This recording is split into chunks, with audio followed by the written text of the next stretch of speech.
जय हिंद दोस्तों, मेरा नाम है वेदश्री त्रिवेदी और आज हम लोग एग्रीकल्चर इनकम में पढ़ने वाले हैं पार्टली एग्रीकल्चर इनकम क्या होती है, जिसको हिंदी में कहते हैं अंशतः कृषि आय। तो आज हम लोग पढ़ेंगे अपना अंशतः कृषि आय, पार्टली एग्रीकल्चर इनकम, अंशतः कृषि आय। देखो यहां पर ये जो अंशतः लिखा हुआ है ना, जो पार्टली वर्ड है इसको पहले समझ लीजिए। पार्टली का मीनिंग ही हो गया कि कुछ टोटल में से कुछ हिस्सा उसी को तो अंश कहते हैं। अंश का मतलब क्या होता है? कुल का कुछ हिस्सा, जिसको अंश कहा जाता है। ठीक है ना। तो ये क्या बता रहा है, हम लोग तो पढ़ रहे हैं एग्रीकल्चर इनकम अर्थात कृषि आय। तो कृषि आय जो है वो दो तरीके की है, मैंने आपको पहले वीडियो में बताया था। कैसी कैसी है? एक ऐसी आय है जिसको गवर्नमेंट कहती है कि इस इनकम को हम ये मानते हैं कि पूर्ण रूप से एग्रीकल्चर इनकम है। ठीक है।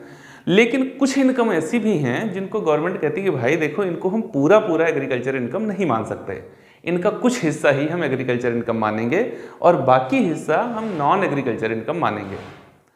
तो फिर इसका कैलकुलेशन हम लोगों को करना पड़ेगा। गवर्नमेंट को कैलकुलेट करके मुझे ये बताना पड़ेगा कि मेरी एग्रीकल्चर इनकम कितनी है और नॉन एग्रीकल्चर इनकम कितनी है, क्योंकि इस पर टैक्स लगाने का अलग अलग तरीका होता है। तो ये मुझे बताना पड़ेगा गवर्नमेंट को। तो जब बताना पड़ेगा तो इसका कैलकुलेशन हम लोगों को करना पड़ेगा। ठीक है। तो बस हम लोग को यही आज जानना है कि कौन सी ऐसी आय है जिसका कुछ हिस्सा कृषि आय और कुछ हिस्सा गैर कृषि आय होगा। तो चलिए देखते हैं। देखो भैया, होता क्या है, कुछ उत्पाद ऐसे होते हैं जिनको मार्केट से भी खरीदा जाता है और उनका सेल्फ प्रोडक्शन भी किया जाता है। जैसे एक शुगर फैक्ट्री की अगर बात करें, बात किसकी की जाए? एक शुगर फैक्ट्री की बात करी जाए। शुगर फैक्ट्री, ठीक है ना। चीनी कारखाने की अगर बात करी जाए तो ये क्या करती हैं? ये शुगर बनाते हैं और उसे बेचते हैं। अच्छा, जब शुगर बनाते हैं तो इनके लिए रॉ मटेरियल क्या हो गया? तो शुगर फैक्ट्री के लिए, ठीक है ना, जो फिनिश गुड्स है, इसके लिए जो फिनिश गुड्स है, एक तरफ क्या है? फिनिश गुड्स है, दूसरी तरफ इस फिनिश गुड्स के लिए क्या चाहिए होगा? तो रॉ मटेरियल चाहिए होगा। अब एक शुगर फैक्ट्री के लिए रॉ मटेरियल क्या है? तो रॉ मटेरियल इसके लिए है भैया शुगर केन। Sugar cane. अब जब बात शुगर केन की करी जाएगी तो इसके फिर दो तरीके हो जाएंगे। शुगर केन क्या किया जाएगा? एक तो ये फैक्ट्री क्या करेंगी? मार्केट से परचेज करेंगी। कहाँ क्या करेंगी? मार्केट से परचेज करेंगी, किसानों से गन्ना खरीदेंगी। ठीक है ना, खरीदती ही हैं। ठीक, तो किसानों से ये गन्ना खरीदेंगी। लेकिन अब होता क्या है, ये अपने भी खेतों में, इनके भी पास खेत होते हैं और उन खेतों में भी ये गन्ना उगाती हैं। ठीक, कैसे? देखो, जब कोई नई वैरायटी आती है तो उसको पब्लिक में देने से पहले ये उसका खुद प्रोडक्शन करते हैं। ठीक है। और कुछ जब खेत पड़े हुए ही हैं, जब इनके पास खेत ऑलरेडी हैं, तो उसमें भी ये गन्ना उगाते हैं। तो जब गन्ना खुद भी उगाते हैं तो इनका सेल्फ प्रोडक्शन भी होता है। सेल्फ प्रोडक्शन, ठीक है। तो क्या हो गया भाई? एक तरफ मार्केट से परचेज किया, एक तरफ सेल्फ प्रोडक्शन, मेरा खुद का उत्पाद हुआ। जब मार्केट से परचेज किया तो क्या हो गया? ये हमारा बिजनेस हो गया। क्या हो गया? बिजनेस हो गया। लेकिन जब हमने खुद क्या किया? जब हमने खुद इसका उत्पादन किया तब तो क्या हो गए? तब तो फार्मर हो गए ना भाई। तब तो फार्मर हो गए। किसान क्या करता है? फसल ही तो उगाता है। और जब फसल उसने उगाई, मैंने बताया था ना आपको कि अगर प्राथमिक क्रियाएं करके कोई भी फसल उगाई जाए तो आप किसान हो जाएंगे और आपके द्वारा उत्पादन किया गया जो भी फसल है वो आपका कृषि उपज हो जाएगा। तो यहाँ पर ये फार्मर हो गए। ठीक है ना। उसके बाद में होगा क्या? चाहे यहाँ से खरीद के आया हो और चाहे यहाँ इन्होंने खुद उगाया हो, ये जो इनको फिनिश गुड्स इनको मिला हुआ है क्या? शुगर, इसको क्या करेंगे ये?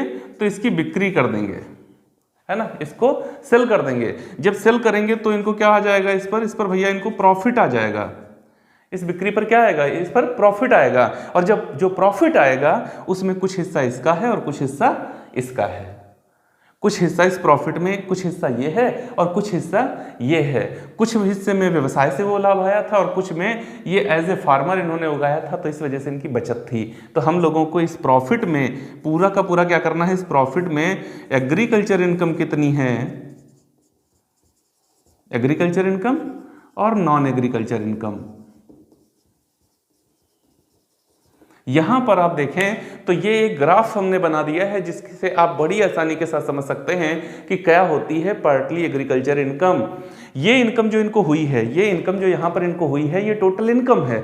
और इस टोटल इनकम में कुछ हिस्सा इसका क्या है, एग्रीकल्चर इनकम है, और कुछ हिस्सा क्या है, नॉन एग्रीकल्चर इनकम है। और जहां पर ये बात आ जाए कि कुल में कुछ हिस्सा एग्रीकल्चर और कुछ हिस्सा नॉन एग्रीकल्चर हो जाए, उसी को तो पार्टली एग्रीकल्चर इनकम कहते हैं।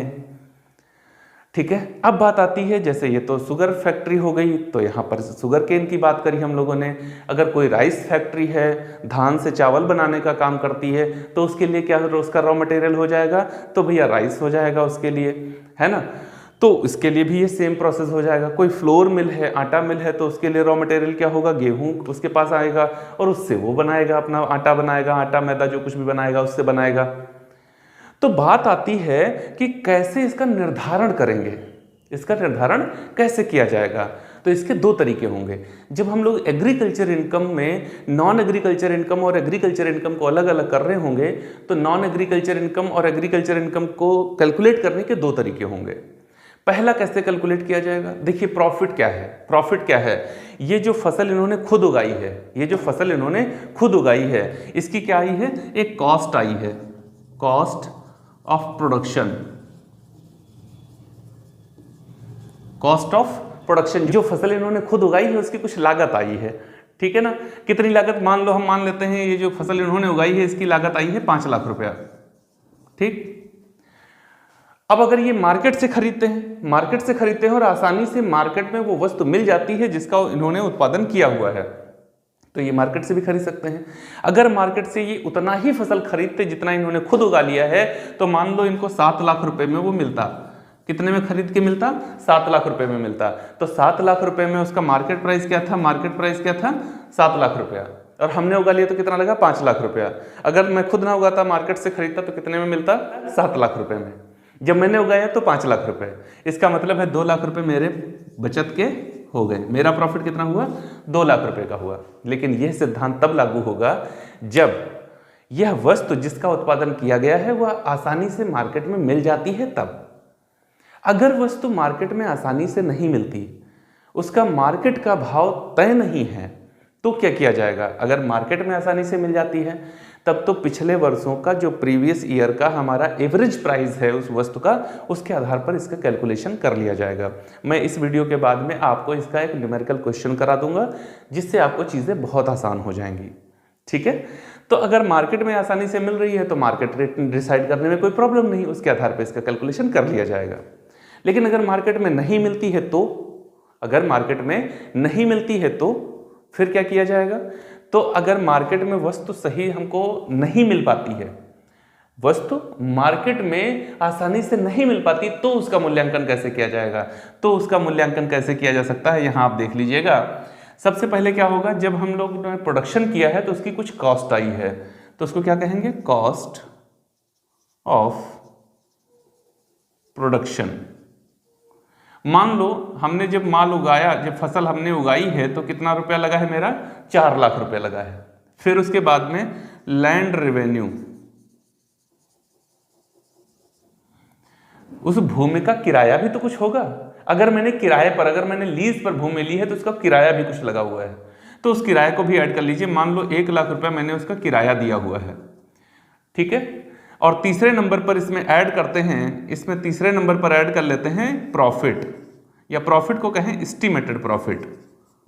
एस्टिमेटेड प्रॉफिट, हम इस पर लाभ क्या चाहते हैं। मान लो हम चाहते हैं कि हमें 80,000 रुपये का लाभ भी हो जाए, तो इसका मतलब है अब हमने उसका मार्केट प्राइस निर्धारित कर लिया है, कितना आएगा, 4 1 5 और 5,80,000। इस तरीके से मार्केट प्राइस का निर्धारण कर लिया जाएगा। और मार्केट प्राइस ये हो जाएगा market price, market price, market price minus cost price, इसको माइनस, जब मार्केट प्राइस से आप कॉस्ट प्राइस माइनस कर देंगे, मान लो आपकी कॉस्ट आई थी कितनी, 5 लाख रुपया, तो 80,000 रुपये आपका प्रॉफिट हो जाएगा और इसी प्रॉफिट को एग्रीकल्चर इनकम कहा जाएगा। ठीक है, तो एग्रीकल्चर इनकम को निर्धारित करने के 2 तरीके होते हैं। क्या क्या तरीके होते हैं? पहला तरीका है, अगर वो वस्तु हमको मार्केट में आसानी से मिल जाती है, जिसका उत्पादन हमने खुद किया है, तो उसके market price, average market price के आधार पर उसका बाजार मूल्य निकाल दिया जाएगा और उसमें से कॉस्ट प्राइस अपनी हटा करके प्रॉफिट जान लेंगे। लेकिन ध्यान रहे, अगर ऐसा कर रहे हैं तो खेती करने के व्ययों का डिडक्शन नहीं मिलता है। दूसरी बात है, अगर वो वस्तु मार्केट में आसानी से नहीं मिलती तो क्या करेंगे? तो इस तरीके से कॉस्ट ऑफ प्रोडक्शन, जो मैंने उत्पादित किया उसमें जो मेरी लागत आई है, खेती करने की लागत, कॉस्ट ऑफ फार्मिंग, ठीक है ना, प्रोडक्शन की जगह फार्मिंग ले लें तो ज्यादा बेहतर होगा। कॉस्ट ऑफ फार्मिंग, ठीक ना, खेती करने की लागत, उस खेती करने की लागत में अगर मैंने जमीन को लीज पर लिया हुआ है तो उसको ऐड कर देंगे, फिर एस्टिमेटेड प्रॉफिट हम क्या चाहते हैं उसको ऐड कर देंगे, तो मार्केट प्राइस आ जाएगा। मार्केट प्राइस में से जो मेरी कॉस्ट आई है उत्पादन की उसको माइनस करेंगे तो मुझे पता चल जाएगा कि मेरी एग्रीकल्चर इनकम कितनी है। जब एग्रीकल्चर इनकम पता चल जाएगा और टोटल इनकम पहले से मुझे पता है, तो टोटल इनकम में से एग्रीकल्चर इनकम माइनस कर दो तो क्या बच जाएगा? नॉन एग्रीकल्चर इनकम आपका बच जाएगा। इस तरीके से हम लोग एग्रीकल्चर इनकम और नॉन एग्रीकल्चर इनकम का निर्धारण कर सकते हैं। ठीक है, तो अब चलते हैं कि कुछ ऐसे प्रोडक्शन है जिनकी रेट्स पहले से गवर्नमेंट ने तय कर रखी है, उनका उत्पादन अगर किया जा रहा है तो कितनी इनकम एग्रीकल्चर और कितनी इनकम नॉन एग्रीकल्चर मानी जाएगी, उसको हम लोग देखते हैं। चलिए देखते हैं कि कुछ ऐसे उत्पाद हैं जिनके लिए गवर्नमेंट ने पहले से रेट्स तय कर रखी हैं कि कितनी इनकम इसकी हम एग्रीकल्चर इनकम और कितनी इनकम नॉन एग्रीकल्चर इनकम मानेंगे। ठीक है ना, तो वो कौन कौन से प्रोडक्शन है पहले तो उनको ये जान लिया जाए। तो भैया अगर टी का प्रोडक्शन आप करते हैं, कॉफ़ी का प्रोडक्शन आप करते हैं, उसके साथ ही साथ अगर आप रबर का प्रोडक्शन करते हैं, अगर आप नर्सरी में प्लांट्स उगाकर उनको बेचते हैं, तो उनकी अलग अलग क्या कंडीशंस हैं। तो चलिए उसको जानते हैं। तो यहाँ पर हम लोग डिवाइड कर लेते हैं एग्रीकल्चर इनकम और नॉन एग्रीकल्चर इनकम। ठीक है, number 1, income from growing and manufacturing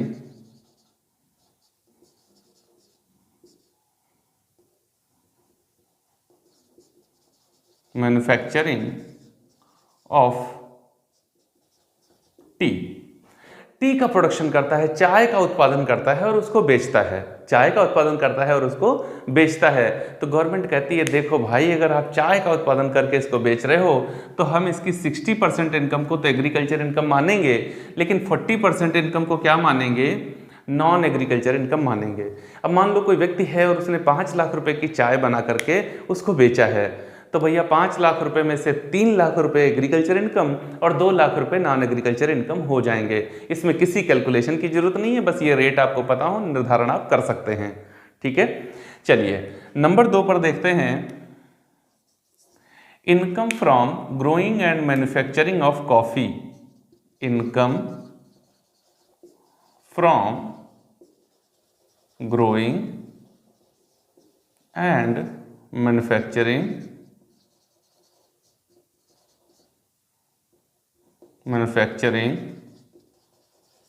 of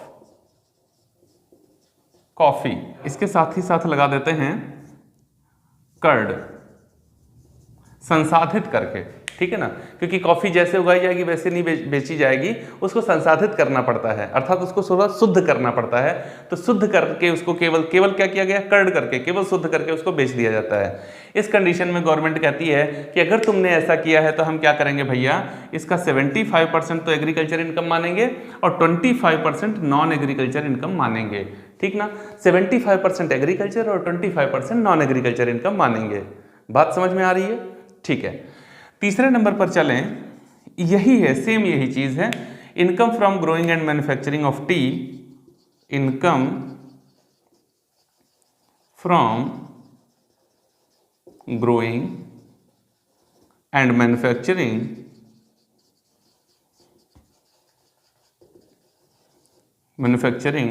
of coffee. लेकिन अब थोड़ी ज़्यादा किसानी कर दी गई। ज़्यादा किसानी में क्या किया गया, उसको कर्ड किया गया, रोस्टेड किया गया, ठीक है ना, कर्ड, रोस्टेड और ग्राउंडेड, ठीक है ना। उसको संसाधित किया गया, उसको भूना गया, उसको पीसा गया, महीन किया गया और उसमें कुछ वस्तुएं भी ऐसी मिला दी गई ताकि उसको सुगंधित बनाया जाए। अर्थात अब देखो बड़ा व्यवसायीकरण हो रहा है इसमें, है ना। इसमें क्या हो रहा है, बहुत व्यवसायीकरण हो रहा है। ऐसी कंडीशन में गवर्नमेंट ने कहा ठीक है भैया ज़्यादा कर रहे हो ना, अब तो बहुत बड़े किसान बन रहे हो, तो हम क्या करेंगे ऐसी कंडीशन में, वही 60-40 का रेशियो ले आएंगे। कितना रेशियो ले आएंगे, 60-40 का रेशियो ले आएंगे, वही टी वाला 60%। अगर तुमने इतना सब कुछ काम कर दिया है तो हम 60% इसका क्या करेंगे, एग्रीकल्चर इनकम मानेंगे और 40% इसका नॉन एग्रीकल्चर इनकम मानेंगे। बात क्लियर हो रही है ना। अच्छा ठीक है, नंबर 4 पर आए। नंबर 4 पर इनकम फ्रॉम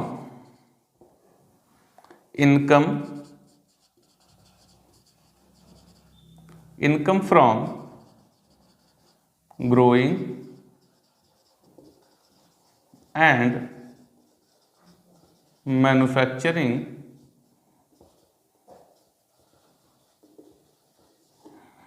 ऑफ रबर, ठीक है ना, लेटेक्स एंड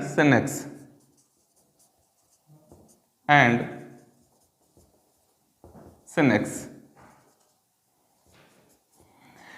अगर रबड़ का उत्पादन किया गया, इनको बेच करके इनकम हुई है, तो गवर्नमेंट ने कहा भाई इसमें से हम 65% और 35% का रेशियो लेकर चलेंगे, ठीक है। 65% इनकम इसकी क्या करेंगे, एग्रीकल्चर इनकम मानेंगे और 35% इनकम इसकी नॉन एग्रीकल्चर इनकम मानेंगे।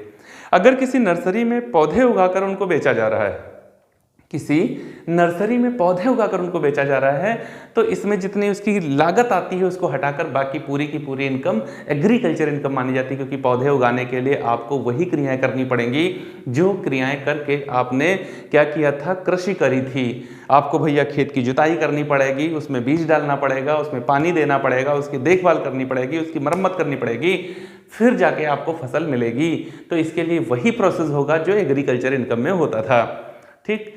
तो अब यहाँ पर मुझे उम्मीद है कि आपने नॉन एग्रीकल्चर इनकम को भली भांति समझ लिया होगा। अगर आप उसी वस्तु का उत्पादन करते हो और उसी वस्तु का व्यवसाय करते हो, तो मैंने अभी आपको बताया कि उसका निर्धारण कैसे किया जाएगा। जैसे एक शुगर केन जो शुगर फैक्ट्री है वो शुगर केन का प्रोडक्शन भी करती है और मार्केट से भी परचेज करती है। फ्लोर मिल वाले गेहूं मार्केट से भी खरीदते हैं, खुद उत्पादित करते हैं।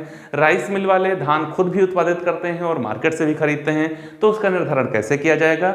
और अगर आप टी, कॉफ़ी या रबर का उत्पादन कर रहे हैं तो उसके लिए ये रेट्स आपके सामने लिखी हैं, रेट्स आपको याद होना चाहिए। उसके बाद आप बड़ी आसानी के साथ में उनको अलग अलग कर सकते हैं। भैया अगर ये रेट किसी को याद है उसको क्या प्रॉब्लम आएगी इस पूरी ही वैल्यूज को अलग अलग करने की कि इसमें एग्रीकल्चर इनकम क्या और नॉन एग्रीकल्चर इनकम क्या है।